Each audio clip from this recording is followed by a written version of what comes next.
We're facing a new evil in our country, female genital mutilation, or FGM. This disgusting and barbaric mutilation of little girls' private parts has been imported through Islamic culture and immigration.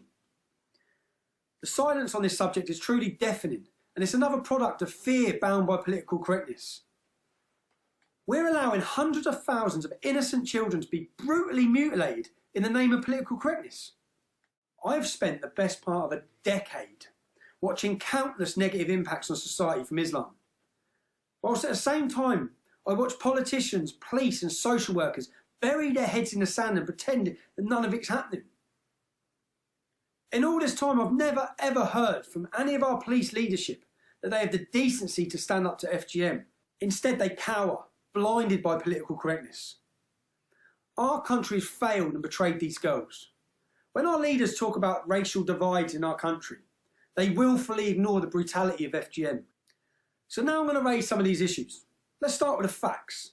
FGM has been illegal in the UK since 1985. Since 2003, anyone convicted faces 14 years in prison. This is totally irrelevant though, as there's yet to be a single conviction or prosecution in over 30 years. There's over 135,000 women and girls in the UK who have been directly affected by FGM. 43% of those are aged between 5 and 9. Get that! This number isn't shrinking either. Between 2015 and 2016, there were 5,700 new cases. Just in England. Just in England. As this number becomes more and more unacceptable, police in England's second largest city have claimed that female genital mutilation does not warrant arrest. Just let that sink in for one moment what they're saying. It is illegal to brutally mutilate little girls' private parts. The law suggests it carries a 14 years in prison sentence. But Birmingham's police force have issued communications saying they do not think the crime warrants arrest. I'm lost in fucking words on it, man. See, but if the police won't stand up to these monsters, maybe our feminists will. Surely this must be their number one priority, right?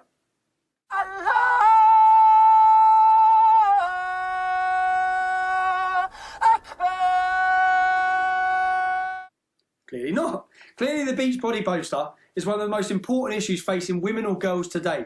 Mutilating little girls' private parts is clearly a low priority for the 2017 feminist movement. Instead, they pull out the usual nothing to do with Islam bullshit. Let me tell you, this has everything to do with Islam. The false prophet Muhammad said, circumcision is a preservation of honour for women. Even if you look at the global map showing where FGM is practiced, you'll see the majority of places listed are Islamic countries. Islamic scholars across the Western world preach the benefits of FGM, spreading a toxic ideology into our country. And to you pathetic leftists defending their right to spew this garbage, you're defending a procedure that involves the graphic mutilation of young girls' private parts. This mutilation makes life incredibly painful. It can also result in serious harm both physically and mentally. In many cases, it's resulted in children's deaths. What's being done to combat this epidemic? Nothing. Nothing at all. As I said, not one prosecution in 30 years. Yet if you send some offensive tweet, you'll have the police come bursting through your door within hours. But take a knife to a young girl's private parts, and you can sleep easy at night. Because West Midlands Police Force, or Islam.Muslim Police Force, have sanctioned a 7th century barbaric practice in 2017 Britain. One of the only voices bravely coming out against this is Ayan Hirsi Ali, a victim of FGM herself. She believes the only way to stop this practice is to check the girls in communities at risk. Was Hirsi met with applause for her efforts in stopping this barbaric practice? Of course not. The left denounced her and claimed it would be a gross invasion of privacy. What a fucking joke. What will it take for you to stand up and realise what's happening here? Maybe if all those on the left, maybe if you'd had your life permanently destroyed by FGM, maybe then you'll realise that an invasion of privacy was worth it.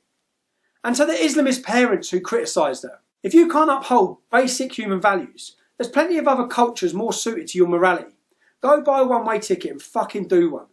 To left-wing multicultural pushing politicians, you imported this barbaric trade. You pretended it didn't exist. You should all be jailed for accessory. And finally, to the spineless, cowardly police, You're responsible for letting this go unpunished. You turned a blind eye to people who permanently damaged these young girls. Instead of prosecution, you provide them with a safe haven. The blood's on your hands. Thank you for watching, and click the subscribe button for more Rebel videos.